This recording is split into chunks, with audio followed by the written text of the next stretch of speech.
में आज तारीख है 14 जुलाई 2026 दिन मंगलवार। नमस्कार, मैं शिल्पी और स्वागत है आपका हमारे चैनल यूएई खबरों में आगे बढ़ते हुए हम सबसे पहले नजर डालेंगे आज की हेडलाइंस पर, फिर जानेंगे खबरों को विस्तार से। दुबई हार्बर में पार्किंग हुई पूरी तरह कैशलेस, अब सलीक अकाउंट से अपने आप कटेगा शुल्क, टिकट और मशीन की झंझट खत्म। अबू धाबी ने सेल्फ ड्राइविंग गाड़ियों के लिए जारी की पहली विशेष नंबर प्लेट, स्मार्ट ट्रांसपोर्ट की दिशा में बड़ा कदम। दुबई में गर्मियों के दौरान लावारिस वाहन छोड़ना पड़ेगा भारी, 500 दिरहम का जुर्माना और कार भी हो सकती है। यूएई में अभी भी नहीं मिलेगी गर्मी से राहत, 45 डिग्री सेल्सियस तक पहुंचेगा तापमान, कई इलाकों में और तेज हवाओं का भी अलर्ट। गर्मी की छुट्टियों में दुबई पुलिस की बड़ी चेतावनी, बच्चों को स्विमिंग पूल और समुद्र तट पर अकेला छोड़ना पड़ सकता है भारी। कतर के शेख के निधन के बाद यूएई में 4 दिन के राजकीय शोक की घोषणा, आधा झुका रहेगा राष्ट्रीय ध्वज। और आखिर में हम जानेंगे क्या है आज के रियाल रेट्स, क्या है आज के गोल्ड रेट्स और क्या है आज के दरहम रेट्स। तो चलिए खबरों को जानते हैं विस्तार से। दुबई हार्बर में पार्किंग हुई पूरी तरह कैशलेस, अब सलीक अकाउंट से अपने आप कटेगा शुल्क, टिकट और मशीन की झंझट खत्म। दुबई में स्मार्ट ट्रांसपोर्ट सिस्टम को और आधुनिक बनाने की दिशा में एक और बड़ा कदम उठाया गया है। अब दुबई हार्बर में पार्किंग के लिए नकद कार्ड या पार्किंग मशीन पर भुगतान करने की जरूरत नहीं होगी। सलीक और पार्किंग ने मिलकर एक नई कैशलेस पार्किंग सुविधा शुरू की है, जिसके तहत वाहन पार्क करते ही कैमरे उसके नंबर प्लेट को स्कैन कर सकेंगे और पार्किंग शुल्क अपने आप वाहन मालिक के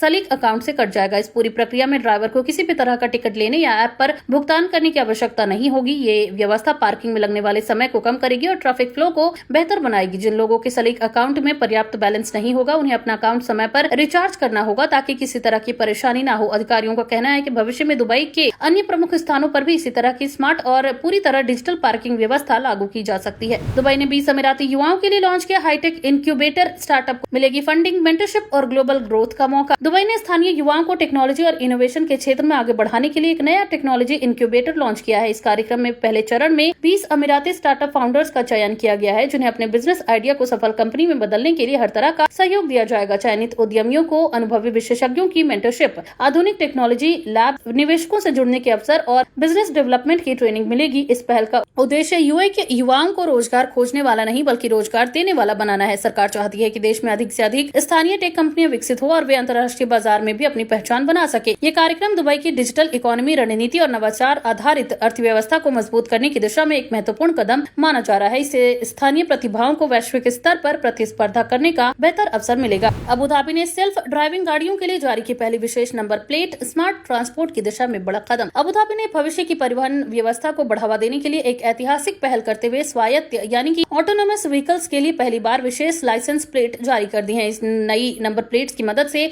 सड़कों पर चलने वाले सेल्फ ड्राइविंग वाहनों की अलग पहचान होगी और संबंधित एजेंसियां इनके परीक्षण, संचालन और सुरक्षा मानकों की बेहतर निगरानी कर सकेंगी। अधिकारियों के अनुसार ये पहल अबू धाबी की स्मार्ट मोबिलिटी का हिस्सा है, जिसका उद्देश्य आधुनिक तकनीक के जरिए सुरक्षित, टिकाऊ और अधिक कुशल परिवहन व्यवस्था विकसित करना है। इन विशेष प्लेट्स का इस्तेमाल फिलहाल परीक्षण और अधिकृत प्रोजेक्ट्स में शामिल वाहनों के लिए किया जाएगा। इससे स्वायत्त वाहनों से जुड़े नियमों को लागू करने और उनके प्रदर्शन पर नजर रखने में आसानी होगी। सरकार का मानना है कि आने वाले वर्षों में एआई आधारित परिवहन, ड्राइवरलेस टैक्सी और स्मार्ट मोबिलिटी सेवाएं लोगों की रोजमर्रा की जिंदगी का हिस्सा बनेंगी और ये पहल उसी दिशा में एक महत्वपूर्ण कदम साबित होगी। दुबई में गर्मियों के दौरान लावारिस वाहन छोड़ना पड़ेगा भारी, 500 दिरहम का जुर्माना और कार भी हो सकती है जब्त। दुबई नगर पालिका ने गर्मियों के मौसम को देखते हुए वाहन मालिकों के लिए अहम चेतावनी जारी की है। अधिकारियों ने कहा है, सार्वजनिक स्थानों, सड़कों या पार्किंग एरिया में लंबे समय तक लावारिस हालत में वाहन छोड़ने पर 500 दिरहम का जुर्माना लगाया जाएगा। गर्मियों में धूल और रेत की वजह से कई वाहन लंबे समय तक खड़े रहने पर गंदगी से ढक जाते हैं, जिससे शहर की सुंदरता प्रभावित होती है और ऐसे वाहन अक्सर परित्यक्त यानी कि अबेंडेंड माने जाते हैं, यानी छोड़े हुए माने जाते हैं। नगर पालिका पहले ऐसे वाहनों पर चेतावनी स्टिकर लगाएगी और मालिक को निर्धारित समय के भीतर वाहन हटाने का मौका दिया जाएगा। यदि चेतावनी के बावजूद वाहन नहीं हटाया गया तो जुर्माने के साथ उसे टो करके नगर पालिका के यार्ड में ले जाया जा सकता है। अधिकारियों ने लोगों से अपील की है कि यदि वे छुट्टियों पर जा रहे हैं या लंबे समय तक बाहर रहने वाले हैं तो अपने वाहन को सुरक्षित और अधिकृत स्थान पर पार्क करें ताकि किसी भी तरह की कानूनी कार्रवाई से बचा जा सके। यूएई में अभी भी नहीं मिलेगी गर्मी से राहत, 45 डिग्री सेल्सियस तक पहुंचेगा तापमान, कई इलाकों में कोहरे और तेज हवाओं का भी अलर्ट। यूएई में भीषण गर्मी का दौर फिलहाल जारी रहने वाला है। नेशनल सेंटर ऑफ मेट्रोलॉजी यानी एनसीएम के अनुसार अगले कुछ दिनों तक देश के अधिकांश हिस्सों में गर्म मौसम रहेगा और कई इलाकों में तापमान 45 डिग्री सेल्सियस के आसपास पहुंच सकता है। मौसम विभाग ने बताया कि सुबह के समय तटीय और आंतरिक क्षेत्रों में नमी बढ़ने के कारण कोहरा या धुंध बनने की संभावना है, जिससे दृश्यता कम हो सकती है। वहीं दोपहर के बाद कुछ क्षेत्रों में मध्यम से तेज हवाएं चल सकती हैं, जिसके कारण धूल उड़ने और विजिबिलिटी प्रभावित होने की आशंका है। समुद्र भी कुछ समय के लिए उग्र रह सकता है, इसलिए समुद्र में जाने वालों को विशेष सावधानी बरतने की सलाह दी गई है। स्वास्थ्य विशेषज्ञों ने लोगों से दोपहर के समय लंबे समय तक धूप में रहने से बचने, पर्याप्त पानी पीने और बाहर निकलते समय आवश्यक सुरक्षा उपाय अपनाने की अपील की है। इससे हीट स्ट्रेस और डिहाइड्रेशन जैसी समस्याओं से बचा जा सकता है। कतर के शेख हमद बिन खलीफा अल थानी के निधन पर यूएई नेतृत्व ने जताया गहरा शोक। राष्ट्रपति और प्रधानमंत्री ने भेजे संवेदना संदेश। कतर के शेख हमद बिन खलीफा अल थानी के निधन पर संयुक्त अरब अमीरात के शीर्ष नेतृत्व ने गहरा दुख व्यक्त किया है। यूएई के राष्ट्रपति शेख मोहम्मद बिन जायद अल नाहयान ने कतर के अमीर शेख तमीम बिन हमद अल थानी को संवेदना संदेश भेजकर दिवंगत के प्रति श्रद्धांजलि अर्पित की। वहीं यूएई के उपराष्ट्रपति, प्रधानमंत्री और दुबई के शासक शेख मोहम्मद बिन राशिद अल मखदूम तथा उपराष्ट्रपति शेख मंसूर बिन जायद अल नाहयान ने भी शोक संदेश भेजे। अपने संदेशों में नेताओं ने दिवंगत की आत्मा की शांति की प्रार्थना की और शोक संतप्त शाही परिवार एवं कतर की जनता के प्रति संवेदनाएं व्यक्त की। यूएई और कतर के बीच मजबूत भाईचारे और कूटनीतिक संबंधों को देखते हुए इस शोक संदेश को दोनों देशों के रिश्तों का प्रतीक भी माना जा रहा है। इस कठिन समय में यूएई नेतृत्व ने कतर के साथ अपनी एकजुटता और समर्थन भी व्यक्त किया है। गर्मी की छुट्टियों में दुबई पुलिस की बड़ी चेतावनी, बच्चों को स्विमिंग पूल और समुद्र तट पर अकेला छोड़ना पड़ सकता है भारी। गर्मी की छुट्टियों के दौरान बढ़ती जल दुर्घटनाओं को देखते हुए दुबई पुलिस ने अभिभावकों के लिए महत्वपूर्ण सुरक्षा सलाह जारी की है। पुलिस ने कहा है कि बच्चों को स्विमिंग पूल, बीच या किसी भी जलाशय के पास कभी भी बिना निगरानी के न छोड़े। अधिकारियों के अनुसार कुछ सेकंड की लापरवाही भी बड़ा हादसा बन सकती है। माता पिता से अपील की गई है कि छोटे बच्चों को हमेशा लाइफ जैकेट पहनाएं, केवल लाइफ गार्ड की मौजूदगी वाले समुद्र तट या पुल पर ही तैरने दें और बच्चों को पानी के आसपास खेलते समय लगातार अपनी नजर में रखें। दुबई पुलिस ने यह भी कहा है कई हादसे तब होते हैं जब अभिभावक मोबाइल फोन या अन्य कामों में व्यस्त हो जाते हैं, इसलिए हर समय सतर्क रहना बेहद जरूरी है। पुलिस ने सभी परिवारों से अपील की है कि छुट्टियों का आनंद जरूर लें, लेकिन सुरक्षा नियमों का पूरी तरह पालन करें ताकि किसी भी प्रकार की दुखद घटना से बचा जा सके। यूएई में 4 दिन के राजकीय शोक की घोषणा, आधा झुका रहेगा राष्ट्रीय ध्वज। संयुक्त अरब अमीरात यानी यूएई ने कतर के शेख हमद बिन खलीफा अल थानी के निधन पर पूरे देश में 4 दिन के राजकीय शोक की घोषणा की है। राष्ट्रपति शेख मोहम्मद बिन जायद अल नाहयान के निर्देश पर यह फैसला लिया गया। आधिकारिक घोषणा के अनुसार शोक अवधि के दौरान पूरे यूएई में सभी सरकारी संस्थानों और सार्वजनिक भवनों पर राष्ट्रीय ध्वज आधा झुका रहेगा। यूएई नेतृत्व ने दिवंगत के प्रति गहरी श्रद्धांजलि अर्पित करते हुए कतर के अमीर शेख तमीम बिन हमद अल थानी, शाही परिवार और कतर की जनता के प्रति अपनी संवेदनाएं व्यक्त की हैं। यह फैसला दोनों देशों के बीच मजबूत भाईचारे और ऐतिहासिक संबंधों को भी दर्शाता है। यूएई और कतर खाड़ी क्षेत्र के महत्वपूर्ण साझेदार हैं और दोनों देशों के बीच राजनीतिक, आर्थिक और सामाजिक स्तर पर घनिष्ठ सहयोग रहा है। 4 दिन के राजकीय शोक के दौरान सरकारी स्तर पर दिवंगत के सम्मान में विभिन्न औपचारिकताएं भी निभाई जाएंगी। सऊदी अरब में शुरू हुआ देश का सबसे बड़ा डांसिंग फाउंटेन असीर बना नया पर्यटन आकर्षण। विजन 2030 को मिलेगा बड़ा बढ़ावा। सऊदी अरब के असीर क्षेत्र में देश के सबसे बड़े डांसिंग फाउंटेन का